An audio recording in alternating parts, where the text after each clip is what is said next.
उपरी क्षेत्र के कटरी क्षेत्र में छोड़ यावत का साड़ा खाते हमारे यहाँ बाघ है, कम से 500 जानवर घूम रहा है। गाय मर जाती है, सूखा पैरा चबाती है और फेंक दी जाती है पीछे। गाजीपुर टू गाजियाबाद के सफर पर निकली न्यूज 24 की इलेक्शन टीम पहुंची है उन्नाव। लखनऊ और कानपुर के बीच उन्नाव वो जिला है जहां बीते कुछ सालों में सबसे ज्यादा सियासी भूचाल मचे हैं। ये वही उन्नाव है जहां 2017 में चुने विधायक कुलदीप सेंगर पर रेप का आरोप साबित हुआ और जेल हुई। ये वही उन्नाव है जहां के डोंडिया खेड़ा गांव में 1000 टन सोने के लिए एएसआई ने गड्ढे खोदे थे। और ये वही उन्नाव है हिंदी के महान साहित्यकार सूर्यकांत त्रिपाठी निराला की कर्मभूमि रही है। भर गया है जहर से संसार जैसे हार खाकर, देखते हैं लोग लोगों को सही परिचय न पाकर। बुझ गई है लौ प्रथा की, जल उठो अब सींचने को, गीत गाने दो मुझे तो वेदना को रोकने को। महज इत्तेफाक है कि जिस दिन सूर्यकांत त्रिपाठी निराला की जयंती है, हम उसी दिन उनकी जमीन उनके पैतृक जिले उन्नाव में मौजूद है। नमस्कार, आप देख रहे हैं न्यूज़ 24 का खाटी political show Ghazipur to Ghaziabad और आपके साथ मैं हूं अनुपम प्रसून। उन्नाव एक ऐसी सीट है जो 2014 के बाद से बीजेपी का गढ़ बन चुकी है, लेकिन 2007 और 2012 में यही उन्नाव समाजवादी पार्टी का गढ़ हुआ करती थी। 2012 और 2007 में यहां समाजवादी पार्टी ने यहां की 6 विधानसभा सीटों में से 5 पर कब्जा किया था और 1 सीट बीएसपी के खाते में गई थी। लेकिन 2017 में तस्वीर बदल गई, सिर्फ 1 सीट बीएसपी को मिली और बाकी की 5 सीटें बीजेपी ले गई। तो उन्नाव में 5 साल में तस्वीर क्या बदली, कितनी बदली और तस्वीर बदली तो आम आदमी को इससे कितना फायदा हुआ, यही जानने के लिए हम आप पहुंचे हैं उन्नाव जिले में। कानपुर लखनऊ के बीच बसे उन्नाव में 6 विधानसभा सीटें हैं। उन्नाव सदर, बांगरमऊ, पुरवा, भगवंत नगर, सफीपुर और मोहान। 2017 में बीजेपी ने उन्नाव की 6 में से 5 सीटें जीत ली थी। 6ठी सीट पुरवा से बीएसपी के अनिल सिंह ने जीत दर्ज की थी, लेकिन बाद में अनिल भी बीजेपी में शामिल हो गए। उन्नाव पहुंची गाजीपुर टू गाजियाबाद की टीम सबसे पहले उन्नाव की बांगरमऊ विधानसभा पहुंची। हम इस वक्त पहुंच चुके हैं बांगरमऊ विधानसभा में। बांगरमऊ को आप कैसे जानते होंगे? शायद कुलदीप सेंगर की वजह से। 2017 में ये सीट बीजेपी के खाते में गई, उससे पहले ये समाजवादी पार्टी का गढ़ हुआ करती थी।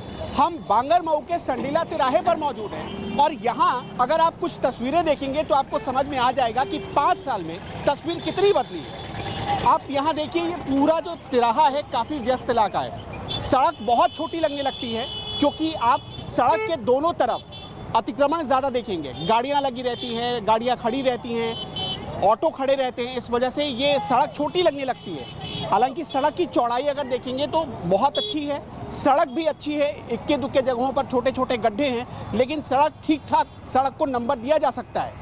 लेकिन 5 साल में और क्या तस्वीर बदली, तो आप ये बिजली के खंभे देखिए जो यहाँ से जा रही है और कुछ तार, जो कुछ वायर यहाँ पर लगे हैं वो बिल्कुल नए हैं, जो बता रहे हैं कि यहाँ पर हाल में काम हुआ है।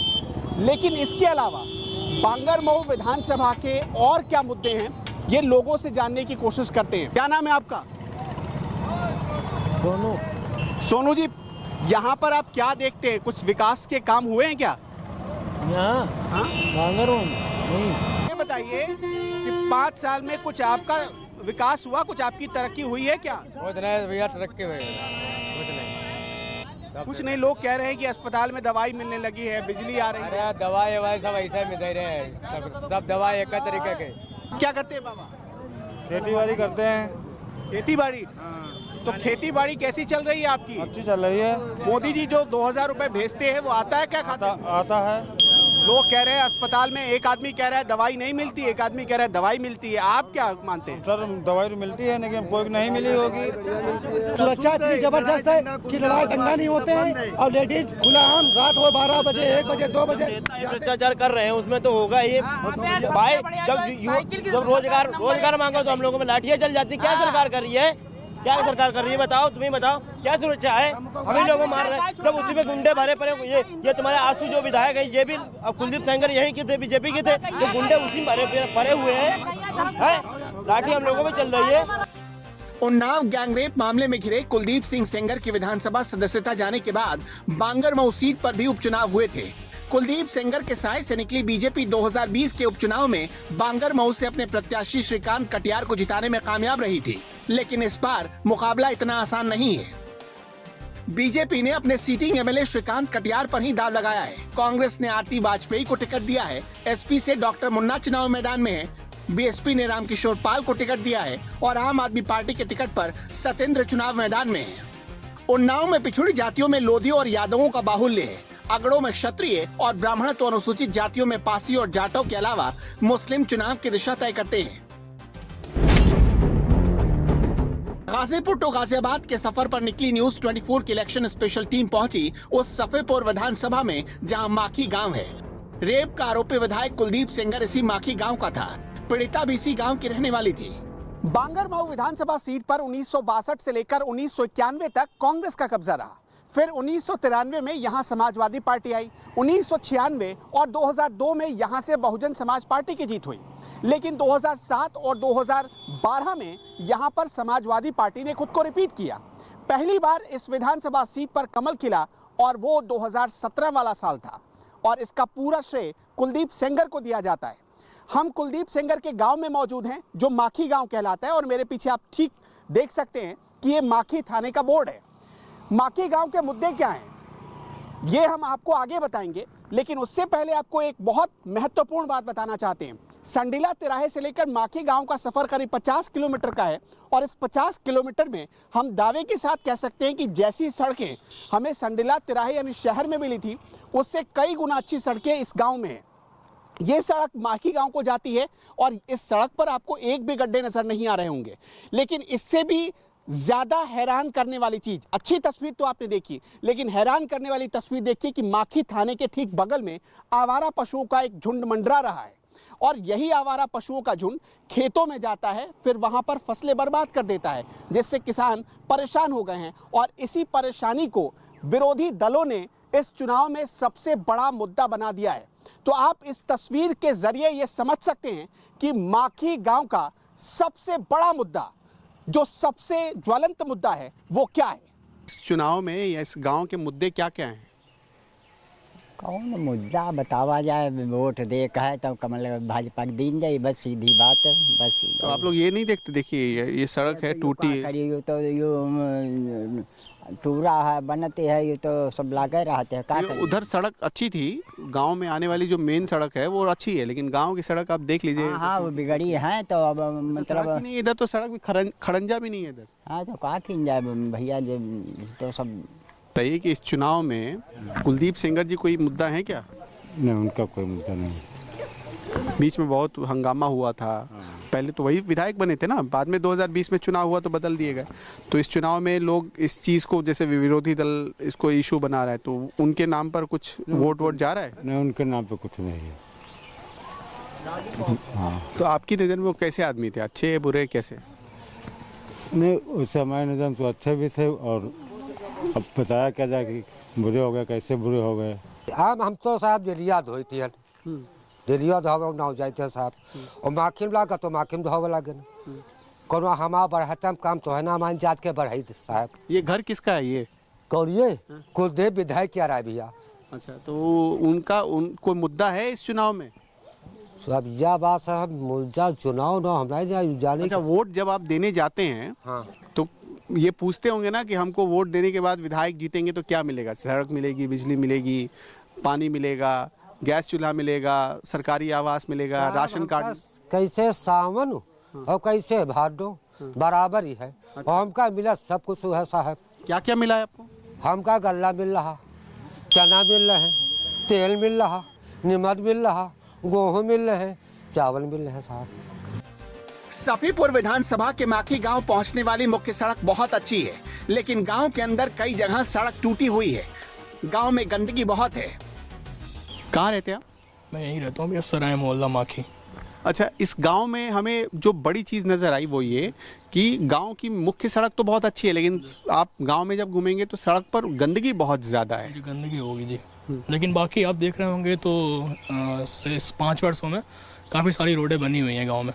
आप इस मोहल्ले की अगर बात करें या किसी और मोहल्ले की बात करें, काफ़ी ज़्यादा रोडें बनी हुई हैं, इंटरलॉक हो रखा है, मतलब अब मुख्य मार्ग से रोडें जुड़ी हुई हैं भी हैं और छोटी छोटी रोडें भी बनी हुई हैं। देखिए एक बड़ा एग्जाम्पल है कि सामने विधायक पूर्व विधायक का आवास है, तो हमने एक एग्जाम्पल के तौर पर लिया कि पूर्व विधायक के आवास के बाहर या आसपास के मोहल्ले में जब इतनी गंदगी है, हम गंदगी की तो हम बोल सकते हैं क्योंकि लोग जागरूक शायद नहीं है, लेकिन ये जो पार्टी है, ये भारतीय जनता पार्टी, इसमें आप देख रहे हैं कि सफाई बहुत अच्छे स्तर पर सफाइयाँ हो। बिजली कितनी देर रहती है यहाँ पर? कटती बहुत कम है, मेरी समझ से 5-6 घंटे कटती होगी। बाकी जिस हिसाब से मतलब गांव में देखा जाए तो गांव में अच्छी व्यवस्था है लाइट। अच्छा, सफीपुर के वोटर अब तक कांग्रेस, लोकदल, जनता पार्टी, बीजेपी और एसपी को मौका दे चुके हैं, लेकिन विकास, रोजगार, स्वास्थ्य और शिक्षा जैसी मूलभूत सुविधाएं अपेक्षा के अनुसार पूरी नहीं हो पाई।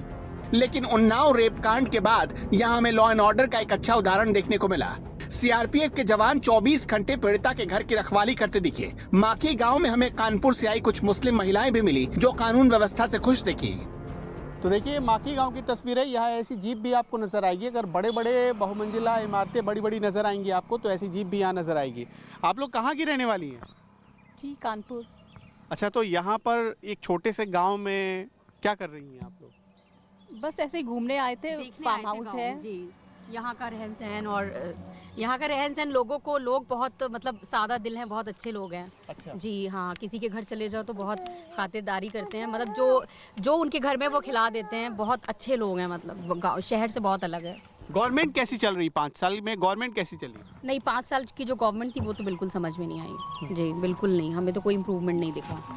क्या होना चाहिए था? जैसे एक जो बहुत बड़ा इशू था वो लॉ एंड ऑर्डर का था और कहा गया कि महिलाएं सुरक्षित नहीं हैं, लेकिन इस सरकार में सुरक्षित हुई, ऐसा दावा किया गया। हम ये दावा नहीं करते, तो आपको क्या वो फील हुआ कि ऐसा सच में हो गया है? दूसरा, सड़कों का जाल बिछ गया, सड़कें बहुत अच्छी बन गई, ये आपको फील हुआ कि सड़क बहुत अच्छी बन गई? बिजली 24 घंटे शहरों में, 20 घंटे गाँव में, आपने वो देखा? गाँव में भी आप घूम रही हैं, शहर में भी आप रहती हैं, तो ये 3 फर्क बताइए आप, क्या फर्क आया कुछ? मतलब ये जो महिलाओं का जो आप बात कर रहे हैं, तो उसमें तो हमें लगा कि हाँ महिलाएं मतलब थोड़ा वो लगा सुरक्षित हुई हैं इसमें। और जो ये लाइट बिजली भी जी ठीक थी, अब बिजली नहीं जाती है जी। उन्नाव सदर सीट पर कांग्रेस ने माखी रेपकांड की पीड़िता की मां आशा सिंह को प्रत्याशी बनाया है। उन्नाव सदर से बीजेपी के उम्मीदवार हैं पंकज गुप्ता, एसपी से अभिनव कुमार चुनाव मैदान में हैं, बीएसपी ने देवेंद्र सिंह को टिकट दिया है और आम आदमी पार्टी ने युवराज सिंह चंदेल को मैदान में उतार दिया है। उन्नाव में साड़, गैया, गंगा मैया, ये सबसे बड़े चुनावी मुद्दे बन चुके हैं। हम जिस चौराहे पर खड़े हैं इसे शिवनगर कानपुर लखनऊ बाईपास चौराहा कहते हैं और आप इस चौराहे पर ऐसे कई आवारा जानवर देख सकेंगे जो यहाँ के ट्रैफिक में रुकावट पैदा करते हैं। आप मेरे ठीक बगल में एक गार्डन है और इस गार्डन में कई जानवर बैठे हुए हैं। यही नहीं, आप चौराहे पर भी कई जानवरों को घूमते हुए, आवारा जानवरों को घूमते हुए देखेंगे और इससे क्या होता है कि यहाँ ट्रैफिक में एक रुकावट पैदा होती है, कई बार हादसे हो जाते हैं और ऐसी तस्वीरें हमने अपनी आंखों से यहाँ पर देखी है। ये आवारा जानवर तो सबसे बड़ा मुद्दा है ही, लेकिन राजनीतिक बात उन्नाव में आजकल बहुत जोरों से चल रही है और वो राजनीतिक बात क्या है? 2021 के जिला पंचायत के चुनाव में भारतीय जनता पार्टी ने जिन 51 उम्मीदवारों को समर्थन दिया था, उनमें से सिर्फ 8 ही चुनाव जीत सके, जबकि 40 ऐसे उम्मीदवार थे जिन्हें समाजवादी पार्टी समर्थन दे रही थी और उनमें से 19 उम्मीदवार जीत गए। उन्नाव शहर में पंडित दीनदयाल उपाध्याय के नाम पर बड़ा स्टेडियम बनाया गया है, लेकिन उन्नाव शहर में बेरोजगारी और उन्नाव के गांवों में आवारा जानवर चुनावी मुद्दा है। ये बताइए कि यहाँ पर उन्नाव के सबसे बड़े मुद्दे क्या हैं इस चुनाव में? सबसे बड़ा मुद्दा है विकास का, और हमारे जो बाबा हैं उन्होंने जो किया है वो सब बढ़िया किया। विकास का मुद्दा ये तो दिख रहा है, ये सड़क ये 5 साल में बनी, तो छोटी मोटी चीजें हैं भाई। ये तो मेन चौराहा है शहर का, मेन चौराहा, लेकिन भाई हैवी लोड चलती है, ओवरलोड गाड़ियाँ चलती हैं तो जाम तो लग ही जाता है। अच्छा, लेकिन लेकिन मेन मुद्दा विकास का है और अनुशासन का है। अच्छा, बाबा हमारे नंबर 1। तो लगा कि 5 साल में अनुशासन आ गया यहाँ पर। हाँ है। उन्नाव के गंगा तट के परियर नामक स्थल पर बैठकर महर्षि वाल्मीकि ने दुनिया के प्रथम महाकाव्य रामायण की रचना की थी। मान्यता है कि लवकुश ने श्री राम की सेना को यहीं परास्त किया। अब देखना यह है कि उन्नाव के वोटर 23 फरवरी को किसे जिताएंगे और किसे परास्त करेंगे। वैसे उन्नाव के इंडस्ट्रियल एरिया की हालत भी बहुत खराब है। यहाँ के टेनरियों से निकलने वाला गंदा पानी गंगा को प्रदूषित कर रहा है और ये भी उन्नाव की एक बहुत बड़ी समस्या के तौर पर उभर चुका है। फिलहाल गाजीपुर टू गाजियाबाद में उन्नाव से बस इतना ही। अगली बार फिर किसी नए जिले से होगी आपसे मुलाकात। नमस्कार, मैं हूं मानक गुप्ता। अगर आपको हमारा ये वीडियो पसंद आया हो तो इसे लाइक और शेयर जरूर करें, और हाँ, हमें सब्सक्राइब और फॉलो करना ना भूलें ताकि आप देश और दुनिया की कोई खबर मिस ना करें। चाहे कोई ब्रेकिंग न्यूज हो या कोरोना वायरस से जुड़ी कोई भी अपडेट, पॉलिटिक्स हो या आपकी जेब से जुड़ी कोई खबर, इलेक्शन की कोई न्यूज हो, कोई कंट्रोवर्सी हो या फिर कोई वायरल वीडियो, सब कुछ मिलेगा न्यूज़ 24 पर। तो जुड़े रहिए हमारे साथ और देखते रहिए न्यूज़ 24।